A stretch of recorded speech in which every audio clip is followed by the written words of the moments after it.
Hi guys! So for today's vlog, after naming dumaan ng City Hall, pinuntahan namin itong si Victory.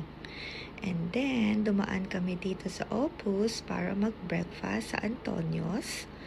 And then, meron silang pastry shop. Ito yung Pedro, the grocer.